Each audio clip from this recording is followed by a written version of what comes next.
Dear friends, welcome to the channel The Eastern Front. Everybody, at least once in their lives, has seen a revolver of the Nagant system in historical films, but not many people know what the cartridges of this weapon look like. The fact is that the revolver has a very specific cartridges with a bullet completely sunk into the sleeve. Why did the Nagant brothers use such a design solution at all? The revolver of the Nagant system appeared in the Russian Empire in 1895. Then a contract was signed for the supply of 20,000 units of this type of weapon with a caliber of 7.62 mm. The revolver Nagant replaced the Smith Wesson .3 revolver of the 1880 model. Despite the good killing power and convenience of reloading the revolver, the military disliked this weapon for its heavy weight.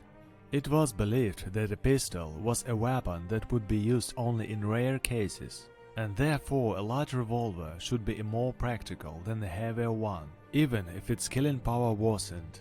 The Smith Wesson revolver was replaced with a lighter and easier to handle revolver of the Nagant system. According to the results of the military tests, the officers expressed a desire to receive a double-action revolver with the possibility of self-firing. Therefore, it was decided to adopt two types of revolvers for the Russian army: self-firing for officers and non-self-firing for non-commissioned officers and privates.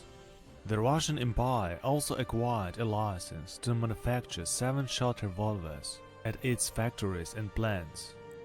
Therefore, very quickly the revolver became the main service weapon of officers, gendarmerie and security guards, as well as revolutionaries. The main problem of the absolute majority of revolvers of that time was that the powder gases at the time of the shot broke into the gap between the breech of the barrel and the drum. This happened because the drum in the revolver cannot be pressed tightly against the barrel. As a result, some of the powder gases were simply lost. Because of this, in turn, the muzzle energy of the bullet decreased, and the injury risk of using such a weapon for the shooter himself increased. In addition, the shot was getting much louder than it could have been.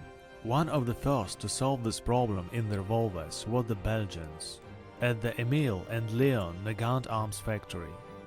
In order for all the powder gases to go into the barrel, the engineers came up with the idea of using an unusual 7.62 mm cartridge, the bullet of which was sunk into the sleeve and compressed at the muzzle. Due to this, after turning the drum, the muzzle of the sleeve went 1.5 mm into the barrel of the revolver, thus closing the gap between the breech and the drum. At the moment of the shot, the sleeve expanded and blocked the gap completely due to the super tight pressing. Due to this, all the powder gases rushed into the barrel, which led to an increase in the power of the shot and in a reduction in the level of noise produced.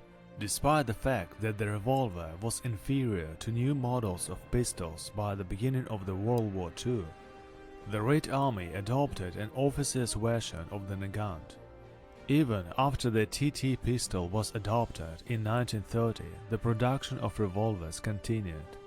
After the end of the Great Patriotic War, the Nagant was taken out of service by the Soviet Army.